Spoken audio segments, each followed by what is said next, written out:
Danger with Granger.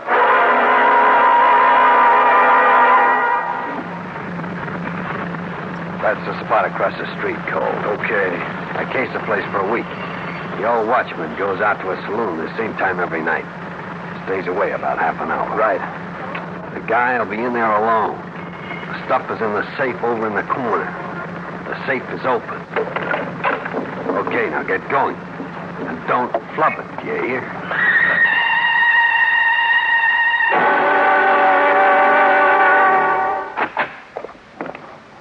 Okay, this is a stick-up. Up with your hands and don't say a word. Don't worry, I won't. Now, Buster, reach into that safe. Bring out the dough. All right. And don't open that mouth. I'm warning you. What's going on, Edie? Reach, old man. Oh, stick up, huh? You're not getting away with this.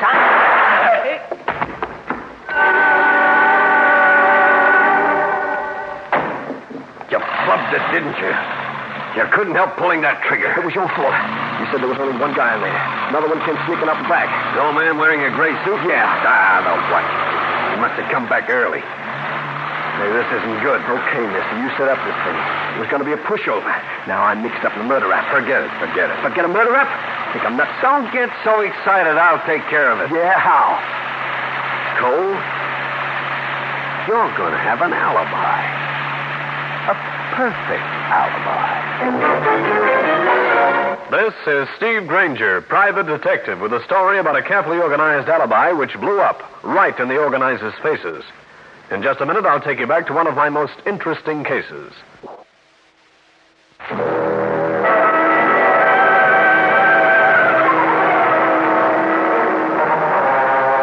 This is Granger. It was a warm fall night, and I was walking down 7th Avenue in the direction of my apartment without a care in the world. So I thought. Just ahead of me, I caught a glimpse of color which drew my eye to the girl crouched in a dark doorway. As I approached her, she ran forward. Granger, I've got to talk to you. Hey, I remember you from someplace. Name's, Evie, isn't it? Yes, Evie, hon. Granger, you've got to hide me out. You've got to keep them away from me. Well, who are you talking about? Oh, that's your apartment house up ahead. Can we go there? Please, there isn't much time. Okay, come on. Faster, Granger, faster.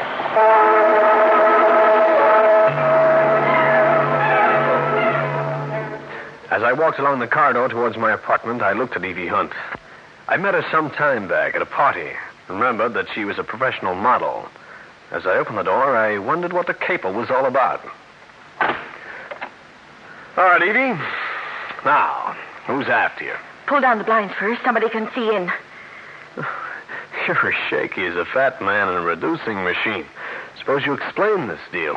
Granger, did you read about the shooting night before last? That watchman who was wounded in an attempted robbery? Don't tell me you did the shooting. No, but I'm being forced to furnish the alibi. What do you mean you're being forced to furnish the alibi? You know the man who did the shooting? I never met him before 2 hours ago. But you say you're going to alibi him. You sound like a word called perjury. That's it. Tell the cops. They'd love it. I can't. Why not? It isn't the first time I've perjured myself. I don't think I want any part of this, Evie. Granger, please, listen to what I have to tell you. Maybe after that you'll help me. Okay, I'm listening. Well, it started about 3 years ago. I was working hard at being a model. I had a roommate who was in love with a man. She didn't know he was married. When she found out, she was furious. Her lawyer told her to sue, but she needed somebody to testify that this man had promised to marry her. You were the somebody. Yeah, well, I felt sorry for her. Besides, I thought I really remembered hearing him say such things. Go on. Well, a couple of months later, I was contacted by another man. This time, a boy had slipped and fallen on the ice in front of a building. You testified again and got the money for it. Yeah? I ought to pick up that phone and tell the police what you've just told me. That's the dirtiest of all the rackets, alibying guilty people out of the penitentiary. Granger, please, listen a little while longer. A little while, that's all. I got a call today from a certain man. They call him a fixer, if you know what that is. I do. He wanted me to come over to his apartment. So I went. When I got there, he introduced me to somebody. Evie, meet Cole Martell. Hiya. Cole here is in a little jam. Now, knowing that you're a girl with a big heart, I figured that... Cut it out. What do I do and how much? I thought we might arrange for Cole to have been with you night before last, around 9 o'clock. Give me the facts. Well, there was a stick-up, see? Mm-hmm. The man was shot. Another one got a good look at Cole. It'd be too bad if they arrested him. Okay, what do I do? I have one of those street photographers lined up. He'll snap a picture of you and Cole.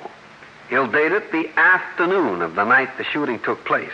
Okay by me. You and Cole were together that afternoon and all that evening, until rather late. You went over to Palisades Park. I can say that for how much? $250? You know me better than that. Is the man dead? No, just wounded. Here's a newspaper story on the holdup. Mm-hmm. You dirty dog. What's the matter with you? I'll alibi you, Cole. I'll alibi you right into the pen. I'll see you both in jail before I get through. That watchman Cole shot happens to be my ex-father-in-law. You're doing exactly as I told you to. Get out of my way. I'm leaving. No, you're not, baby. You're going to alibi me if it's the last thing you do. Don't you hit me again. That's enough, Cole. Don't mark her up. Right. You'll do it, won't you, my dear? Because if you don't, you'll take the rap for those other perjuries of yours, and your ex-father-in-law will wind up in the morgue. I'll continue with this interesting story in a minute.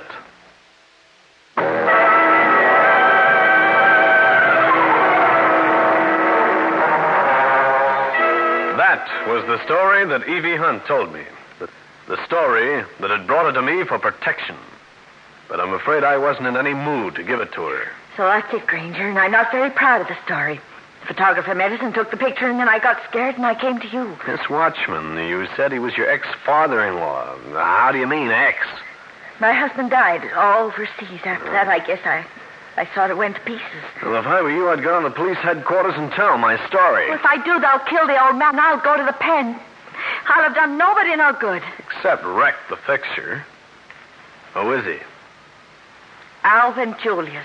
Alvin Julius. Never heard of him. Not many people have. He poses as an investment broker. Owns a couple of finance companies, helps people out of trouble. He helped you in. I don't know what I can do for you, Evie.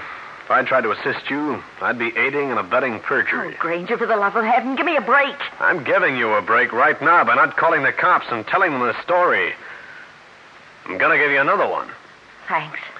I'm going to ask you to leave my place. Going to wait 5 minutes, then Center Street gets the story. You won't help me? Not one single bit, little lady. Now, scram. All right. All right, I'll go. I sat in my easy chair, facing the door. The clock ticked its way 5 minutes into the future.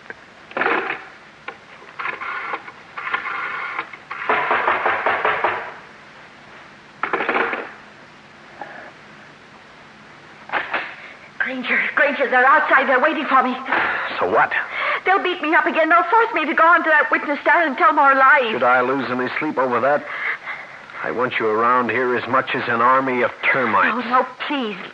I'll make a bargain with you. What bargain? You hide me out. Give me just 24 hours, and then I'll tell the police everything I know. You lied before to a judge and jury. Why should I believe you? I hear someone coming down the hall. Might be one of the tenants. Oh, Granger, I'm scared. Quiet.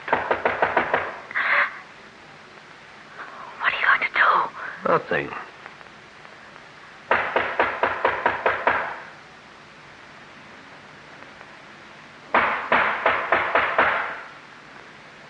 Our friend is leaving.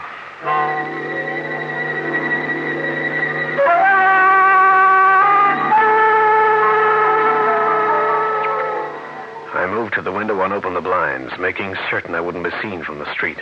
A minute later, a figure sauntered across, wandered into a doorway, and became invisible in the night. Is he watching this place? Can you see him? Don't move in front of the window. It's parked in a doorway. I'll never get out of here. They're going to kill me. I don't think so, Evie. You're worth more as a material witness than a corpse. Is he still there? I think so. Wait. Another guy's going over now. Come here. What? That your friend, Mr. Julius? Oh, it's too dark. I can't tell. Uh-huh. Who are you calling? Never mind. Police department? This is Steve Granger. Listen, I've been watching a couple of characters down on the street in front of my apartment. They act like prowlers. Yeah, directly across. You will? Thanks.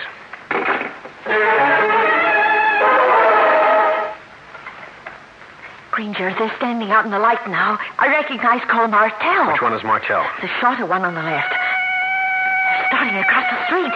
Feel like I was getting ready to travel borders.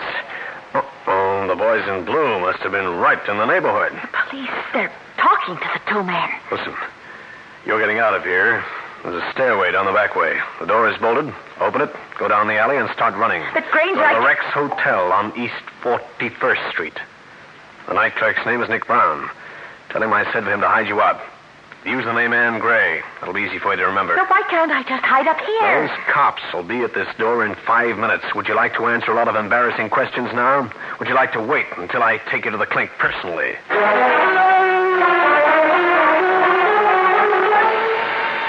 Evie Hunt slipped out the door and disappeared down the back way. She barely made it, because a minute later I had two of New York's finest at my door asking questions. I answered them with simple platitudes, and they went on their way. It was too late at night to do more. So I engaged in a few hours of more restful operation between the sheets. The following morning, because I had questions, I dropped in to see my newspaper friend, Cal Hendrix. Hi, Steve. What do you want now? I want you to do something for me. I do it myself, but I'm afraid I'd be recognized. The lady has a husband? The lady in question happens to be a perjurer. I feel like I was carrying a landmine around in my clothes. Send him to a demolition center.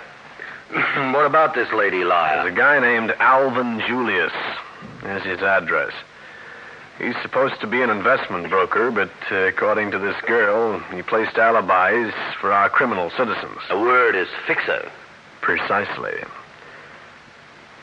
Now, try and get to him in a legitimate way. See what you can find out for me. Okay, Steve, we'll do. I left Cal's place and went down to police headquarters to check on a picture of Cole Martell and on the condition of the night watchman who'd been shot. He was in the hospital, but they thought he'd pulled through. Then I headed back to Cal Hendrix's apartment, hoping he'd managed to get some information for me by now. His door was open. Cal? Hey, Cal, where are you? That's funny. He wouldn't go out and leave his door open? Cal? Cal!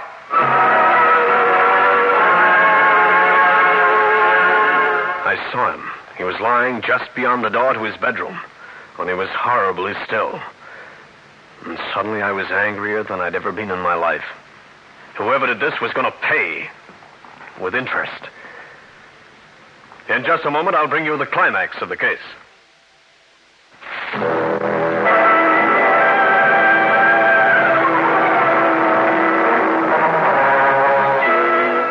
Seeing my friend Cal Hendrix lying inert on the floor of his apartment sent a sudden cold chill creeping up from the base of my spine. I moved over to him and with a sigh of relief saw that he was still breathing. Cal, what happened to you? Oh, help me up. Get me some ice for my head. I feel like the morning after 2 nights before. There you are. Oh. Can you stand up? Yeah, but I wish the room had stopped sneaking around. All right, what happened? Well, I went to see Alvin Julius. He acted like a very nice gent, operating a very nice business. Also, he wasn't interested in me or what I wanted. The cautious I was out before I was in. Who slugged you? Well, I came back here. Doorbell rang. I opened the door. No one was there. Then as I poked my head out to look down the corridor, I got it. Now, why? Why would anyone want to slug you? Holy cats, I'll bet I've been robbed. Cal Hendrix and I went through his place and found nothing missing. He described his assailant in accurate verbiage, and then emerged a clear, concise picture of Cole Martell. Then Cal made a discovery. Granger, my revolver, it's gone. In that case, I'd better give you the whole story. I finished telling the story, asked Cal to check the old watchman, dug up the name of the other witness, and got on my way. The boy named Harry Garnett, who worked in the place that had been robbed, lived uptown.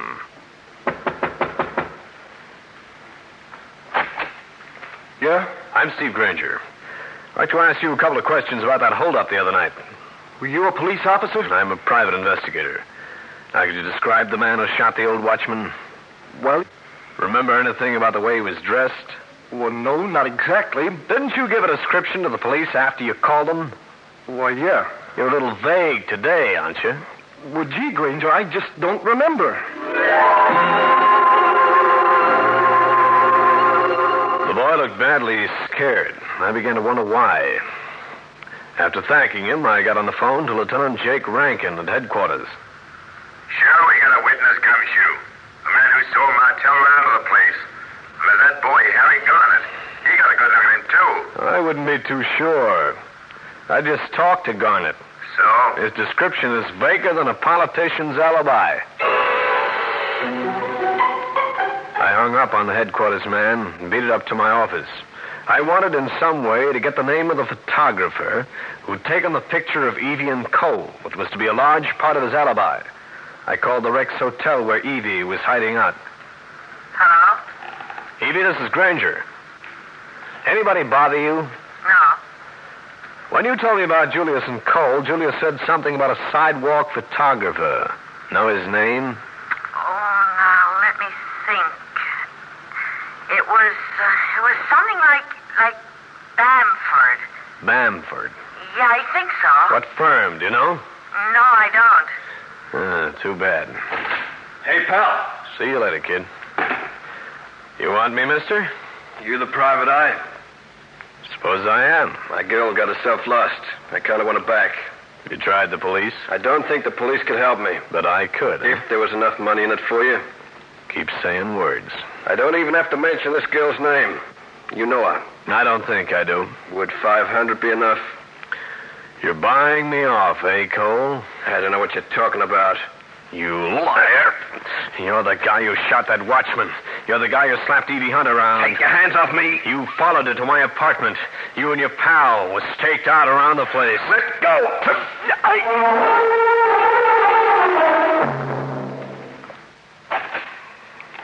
Steve? Hey, Steve! He's got to you, eh? As I was coming up here, I saw him leave. I had a hunch things weren't good. Hell, they weren't. Ooh, my head's got more lumps on it than a pineapple. He's the same one who tagged me. Yeah. This is Rankin, Granger. The hospital just called me. The watchman? He died of that gunshot wound. That makes Cole Martell a candidate for the chair.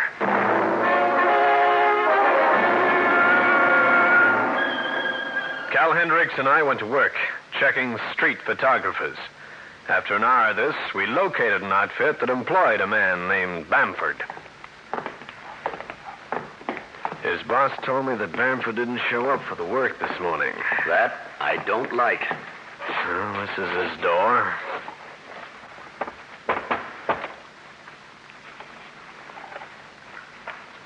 It's open.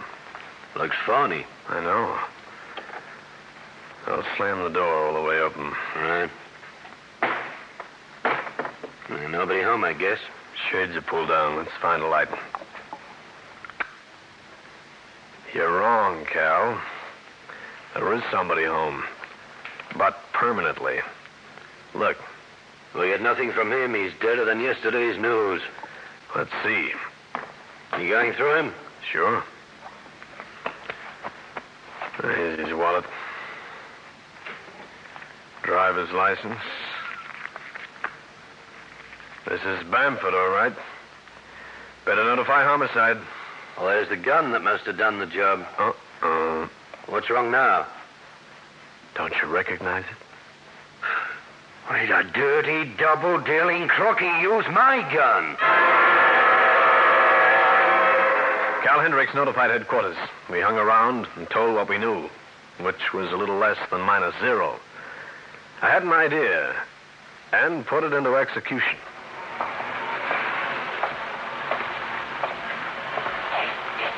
You're the doorman on duty here? Yes, sir, I am. How long have you been on? Since 8 this morning. I'm wondering about a young woman who left this hotel this morning. You aware of the hotel's patrons? Oh, yes, sir. Especially the young women. I can see right now that you and I are going to be great friends.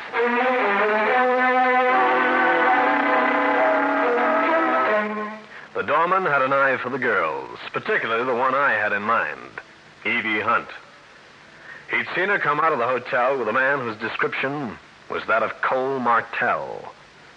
But that was all that he remembered. I looked up Evie Hunt's address in the telephone book and headed there.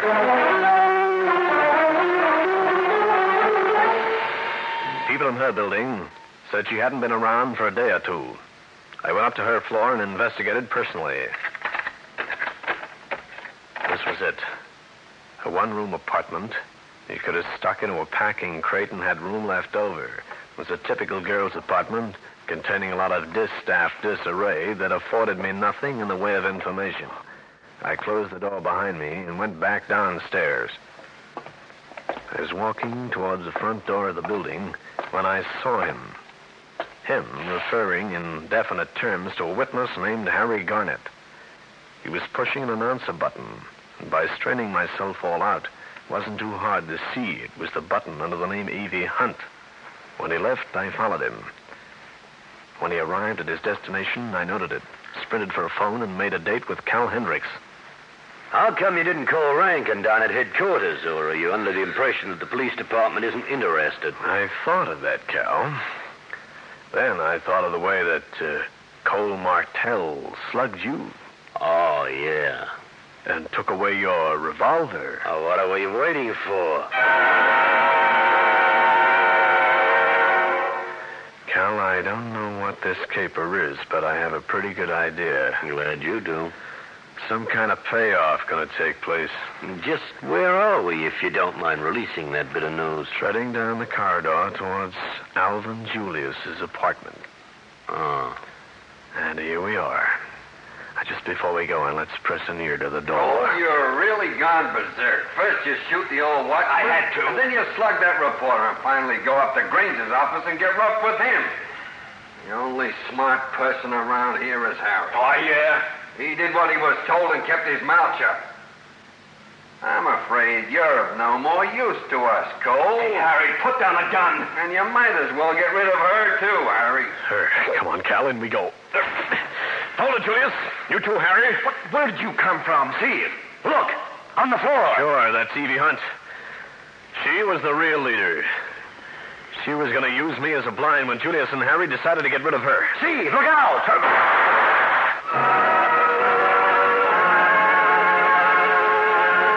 Well, friends, that's the story. I'll be back to wrap up the case in just a minute.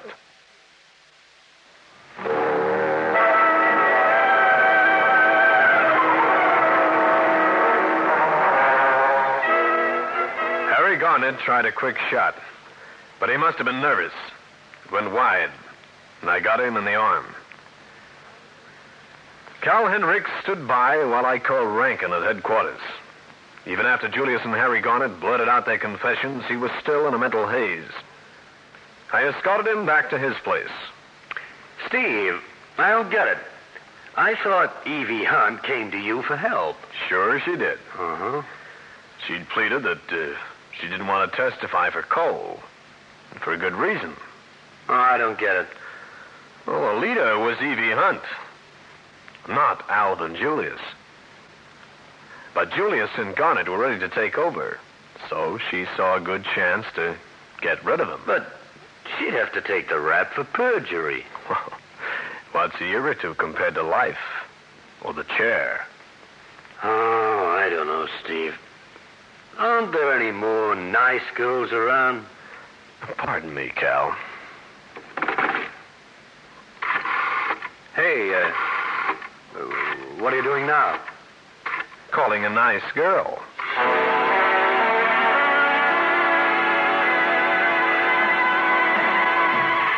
Steve Granger again. You've just heard one of the most interesting cases in my files. And I'll have another one for you.